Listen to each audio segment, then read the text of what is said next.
changing my tie to alkali metal tie. You have an alkali metal tie? It's a new tie I've just got.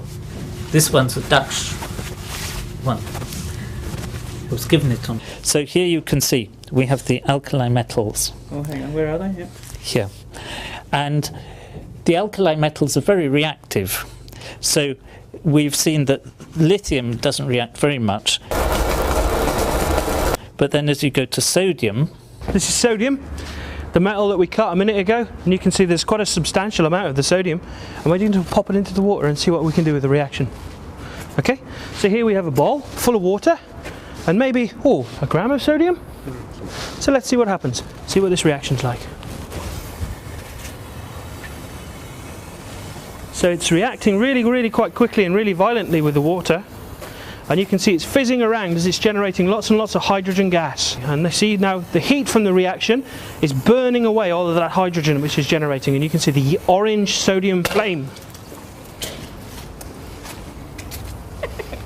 That was... And then to potassium. So potassium metal is very reactive. One of my colleagues who used to work with it described it as evil.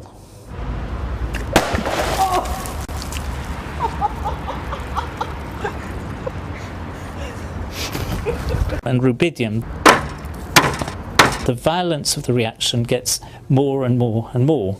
And cesium is even greater. In each of these cases, the reaction is removing one electron after another, one electron from the outer atom, outer shell of the atom, and the bigger the atom, the easier it is to remove the electron. And as you go down the periodic table, the size of the atom increases, so it's easier to remove the electron. So francium would almost certainly be even bigger than cesium because it's a whole row lower down, and so that should react with water with enormous violence. But unfortunately, francium is very radioactive, and you can't get a nice lump of francium the sort of size that you'd like to throw in water to make the YouTube video of the century.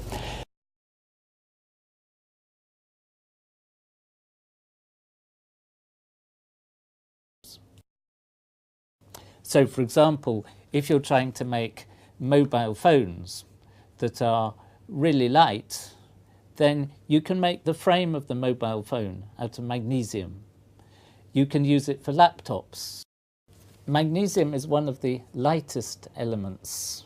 It's right at the beginning of the periodic table, and in fact it's the first of the light metals that you can actually use. The other thing that's good about magnesium is that there's a lot of magnesium about in the world, so it's not an element that's difficult to get. Magnesium is also very important in all our lives because magnesium is found in the green pigments in the leaves of all plants, in chlorophyll.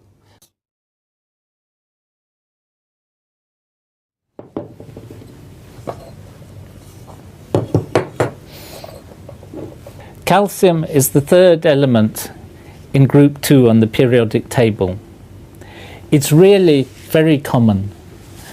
We find it all over the world in all sorts of minerals. Calcium looks metallic, the calcium metal itself, because of the way the electrons behave in the solid. In fact, it's because it's a very good electrical conductor.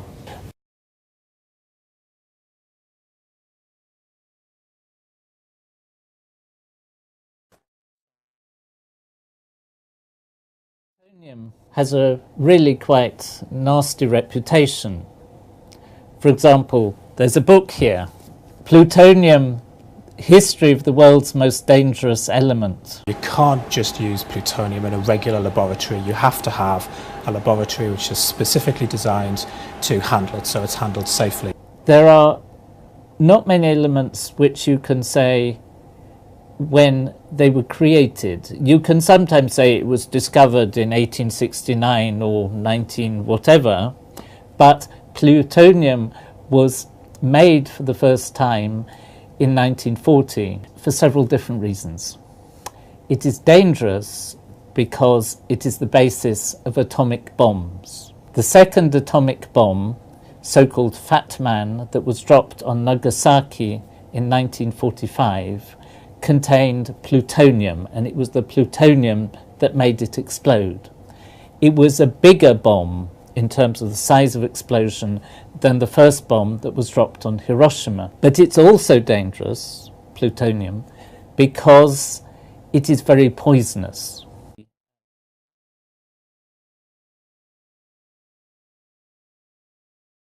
So I'm not going to get too close, but you can see all of this really, really hot iron. So the iron was molten. Well, you can say that iron is in my blood. It's in your blood as well. It's iron that gives hemoglobin, the red pigment in your blood, its red colour. So iron's a really, really abundant metal, which is used as lots and lots of structural materials. So you can see lots of pieces of iron around some of the racking, and even in fact, some of these pieces of equipment have got high iron contents. Copper is an element which people are very familiar with because it's such a characteristic coloured metal, sort of reddish colour, though it gets darker when oxide forms. This is a ball of copper metal. It's quite, as you might imagine, it is a ball of metal in it, so therefore it is quite dense and heavy. I mean, most organisms, you and me, use iron in our blood to transport oxygen. That's what makes our blood red. But in some sorts of crustacean, crabs and similar lobsters, they're different. They use copper. They use a compound called hemocyanin. It's a blue compound of copper. Cyan is some classical word for blue. So they really have blue blood. And these hemocyanin uses 2 atoms of copper in each molecule to transport the oxygen around the body of the crab or lobster. But it's not nearly as good as hemoglobin. So if you start running after a crab or lobster, it quickly gets tired compared to running after a rabbit or something like that, which can keep going faster than you can. So zinc, again, it's an abundant metal, but it's a metal that we all need for life. It's part of enzymes, and it's part of many, many biologically mediated processes. Zinc is essential to life. If you don't have enough zinc, you can't smell things. There are all sorts of enzymes in your body, and those of other creatures, that won't work without zinc. So it's really good. You may be bored about it, but if you didn't have zinc, you wouldn't even be able to be bored.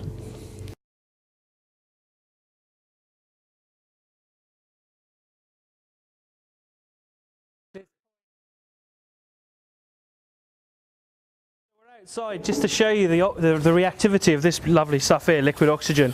So you can see wonderful liquid oxygen, nice blue colour. So over here on the table we've got a tin tray which we're going to use to contain the experiment that I'm going to show you next. So we've got our favourite liquid oxygen there, strongly oxidising, very, very reactive, and here I've got some cotton wool. So this is the same stuff that we use to like take makeup off perhaps our partners or our girlfriends or our wives, and it's the same stuff that we use to wipe our babies' bums. Oxygen is an interesting element because it exists in 2 forms. The form which we breathe all the time is O2, 2 oxygen atoms joined together. And there's another form called ozone, in which has 3 atoms arranged like a letter V, or letter V this way. You know, it's really fluffy, it's not very reactive, doesn't really burn, cinders, might smoulder, but here we go. We're going to pop it in the tray, and then we're going to fill up all of the void space, so all of the space between the cotton particles with oxygen. So you might want to stand back after this bit, Brady. So here we go, here's our liquid oxygen. Do you want to come in and zoom in on, see me? Okay, so here you can see the lovely blue liquid oxygen colour going into the cotton wool particles. Here we have a match on a stick, and I think you can see it's probably a light. So we have our fire, we have our oxygen, and we have our fuel. Now let's see what happens if we put them all together. You ready? Okay. Woohoo! And there she blows!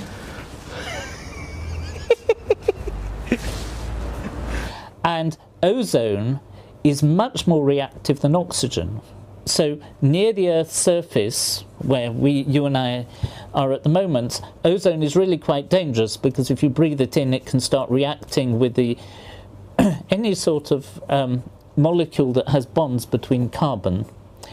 But in the upper atmosphere, ozone is extremely important because it absorbs ultraviolet light that comes from the sun and stops this ultraviolet light attacking the molecules in biological species on the surface. If it wasn't for the ozone in the upper atmosphere, all of us would be, if not dead, certainly very much less comfortable than we are at the moment.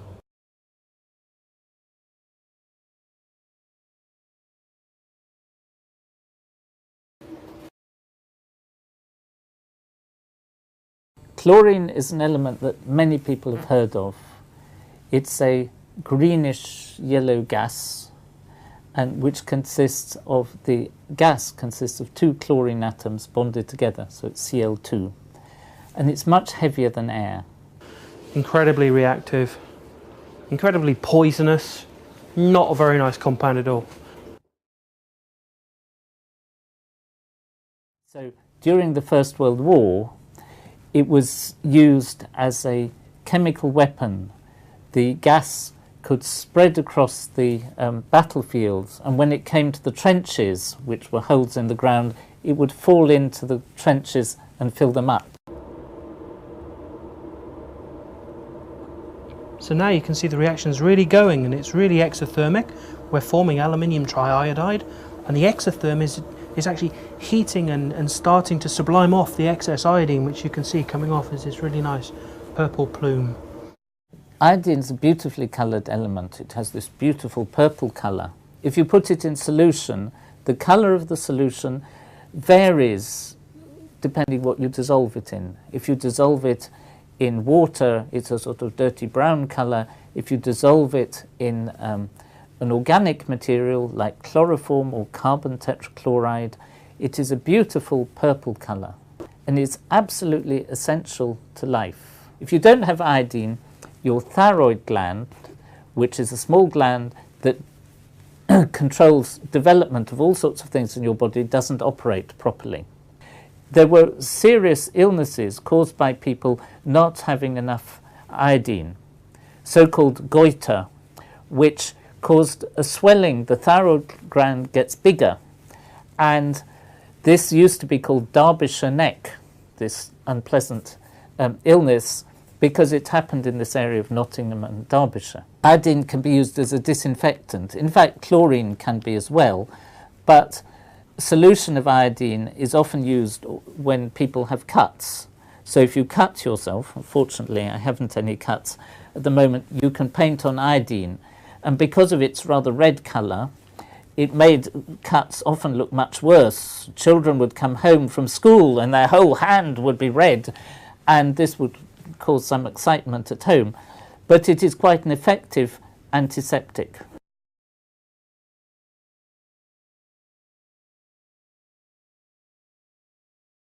So helium is probably the most unreactive of the elements. It has a mass of 4, so it weighs 4 times as much as a hydrogen atom, but hydrogen exists as an H2 molecule, whereas helium exists as isolated atoms, so that a helium molecule weighs twice as much as hydrogen.